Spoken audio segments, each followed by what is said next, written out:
Hello, আসসালামু আলাইকুম। কালকের মতো আজকেও পার হচ্ছি ব্রিজের উপর দিয়ে ফেরি অফ থাকার কারণে। আজকেও সেম অবস্থা, বৈরী আবহাওয়ার কারণে ফেরি নৌকা সব কিছু অফ করে দেওয়া হয়েছে। আর বৈরী আবহাওয়ার কারণে সব নৌকা, সব জাহাজ অলরেডি এখানে চলে আসছে। আপনাদেরকে দেখাচ্ছি, এটা হচ্ছে আজকের বর্তমান অবস্থা। ফেরি অফ থাকার কারণে মানুষ সবাই ব্রিজের উপর দিয়ে পারাপার হচ্ছে, যেটা খুবই কষ্টকর।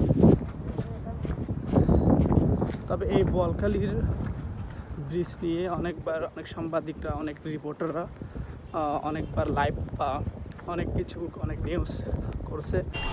তবে এত নিউজ, এত খবর করার পরও আমরা একটা ভালো সুফল পাইনি। অনেক মন্ত্রী, অনেক এমপিরা আমাদেরকে আশ্বাস দিয়ে গেছেন, যার কারণে এখনও আমাদের বোয়ালখালীর ব্রিজটা হয়নি। আজকের বৈরী আবহাওয়ার কারণে সব ধরনের সব জাহাজ এখানে এসে সব জমা হয়েছে বৈরী আবহাওয়ার কারণে। আজকেও সেম অবস্থা, কালকের মতো সব নৌকা, ফেরি সব কিছু বন্ধ, মানুষ ব্রিজ দিয়ে পারাপার হচ্ছে।